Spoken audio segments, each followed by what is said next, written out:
Welcome to Meet the Vegans, and this week we review Gremlins for our Christmas specials.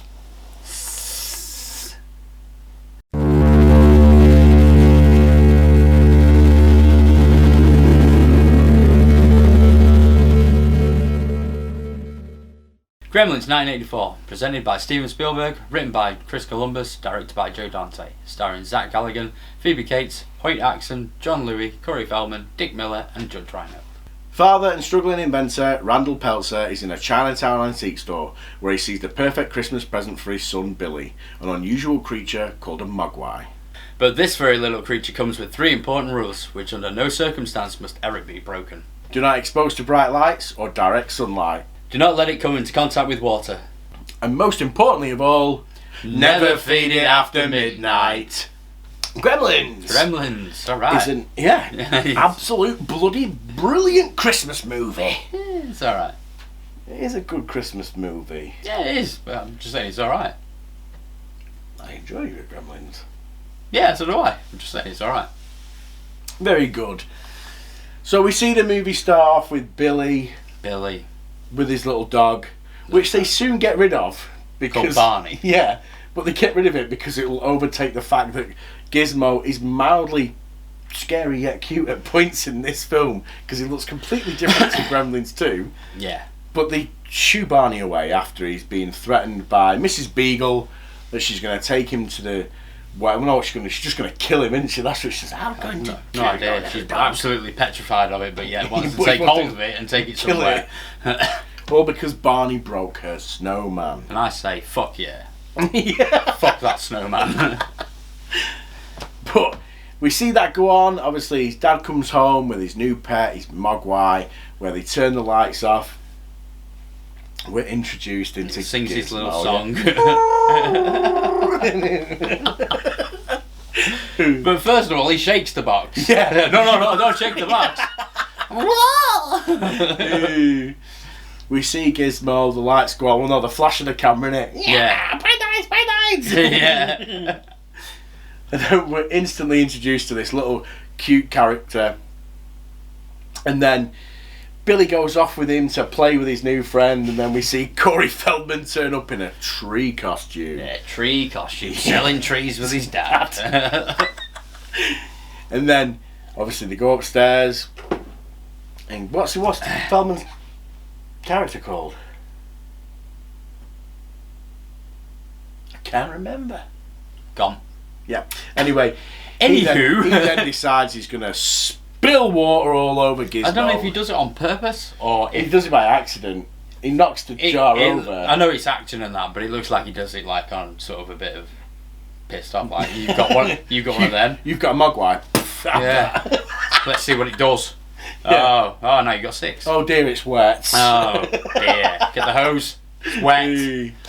Yeah. So I don't know if it's supposed to come off as an accident, or is it supposed to come off as him being a bit jealous? Never really looked at it. I always looked at it as he was a bit jealous. That's why he sits on the bed afterwards. He's like, I don't care anyway. Yeah, he just goes back reading the 3D comic. He's like, not whatever. interested, is he? Whatever. If you're not going to give it me, fuck you. Fuck you. You got your dog and your fucking Mogwai and your stupid fucking VW. Whatever. Foreign cars. Kentucky, whatever it was. the snowplow. Yeah. But then obviously, like, Gizmo sprouts out all these different Mogwais, and they are not as nice as Gizmo. They're given to... Billy gives one to the... But still, you don't really... I mean, you sort of... You know, because you sense like they're a little away. bit different, like, but like they're still sort of... Straight away, in a sort of cute fashion, though, aren't they? You know what I mean? Well, you got Spike.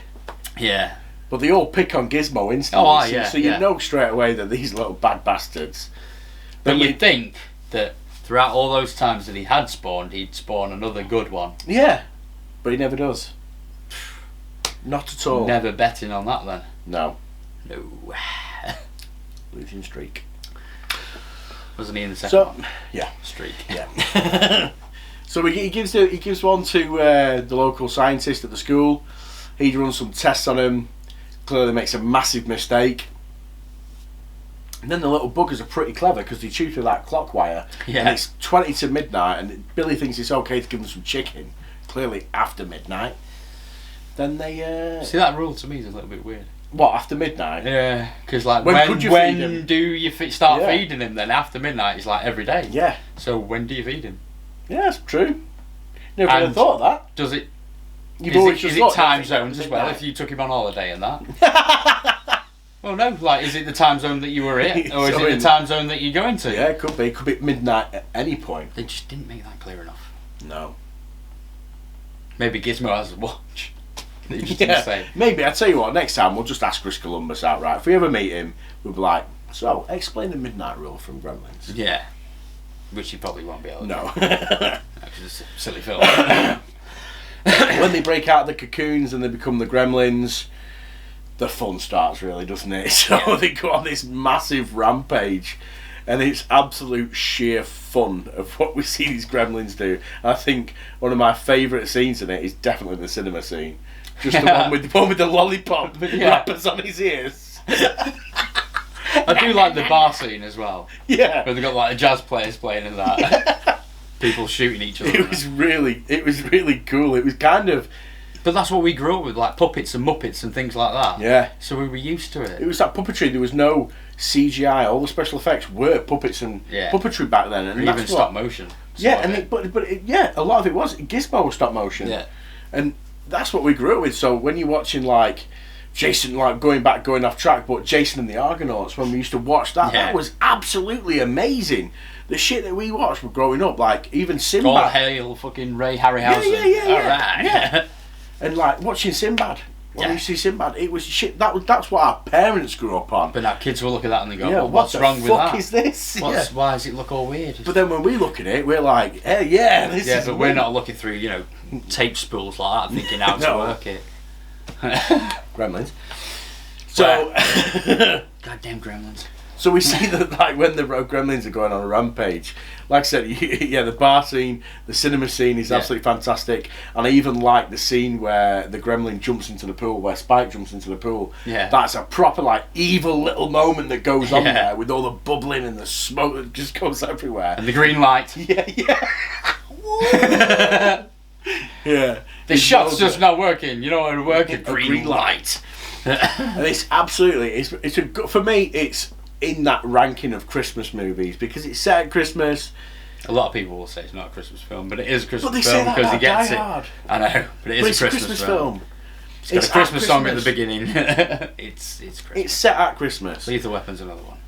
Yeah. Christmas song. These people that just deny these are Christmas films, these are the Christmas films that we grew up with. Yeah. They were always shown on our TV channels at Christmas. They were never shown at any other time. Absolute brilliant film for me growing up. It's one of them that you watch pretty much every year again. Same level as Goonies because it does involve Chris Columbus, Steven Spielberg. Obviously Richard Donner's not in it this time. It is Joe Dante that directs. But it's that classic element of Spielberg and Columbus. It's the storytelling more than anything. I mean, Gremlins, it has its problems, it has its flaws, but it's like... But we say that about every film. We don't. Every a lot of films has its flaws. They all do. Yeah, you're never going to find a perfect movie, ever. But from that era, in the 80s... There was a lot of that though, wasn't there? Little puppets coming to get you, sort of. Yeah. Ghoulies, critters, Ghoulies, Gremlins. I love Ghoulies. You know what I mean? It was always like some little critter. But even when we got into Puppet the 90s, Master. and we did Toy Soldiers... Yeah. That was another good movie. It was a really good concept, wasn't it? And it was like... But people don't... Which is that's what they've done with Chucky now, isn't it? Basically. Yeah, it's basically a remake of Small Soldiers. Yeah, and it's like, but nobody wants to Tommy take. Lee. But no one wants to take that leap anymore. You don't feel that leap anymore, do you? Like when they used to make. I blame CG. Yeah, CGI killed a lot of it. You don't. It works in some things, but other things it's not needed. I mean, you can have a practical effect. I don't know why people just don't have the practical effect. But they are. If there's things that need touching up and that, do the computer generated afterwards or augment it. I think that's what's made, like, again going off track, The Mandalorian so good. The fact that they're using both CGI and puppets, and it works. Yeah. It gives that element, as much as it's fantasy. It's there. It's that realism. It's realism, yeah. As much as it is fantasy, and you'd never see these things in real life. When I was a kid watching Gremlins, they were in that kitchen. Yeah, they were real. Yeah, they were there making a fucking mess. Yeah, he was around on the fan. He was in the microwave, and he did blow up. Yeah. And you don't get that anymore. No. You just don't get it. It's either absolutely It's terrible all CG, CGI, yeah, and or they you just can don't tell. make it anymore. It was pretty gruesome. If Gremlins was made today, it'd all be CG. They'd all be CG. But if you I imagine, don't even think close-up shots. no, they'd never be. They'd all be CGI. And for a family-friendly movie, it was pretty gruesome at points, wasn't it? Yeah, yeah. You were seeing Gremlins blown up. You know, she's got his mum's got a knife at one point. I mean, the spawning part's not nice. No, Well, when they're furry, it's Yeah. kind of alright. It's like sort of when thing. the ears go.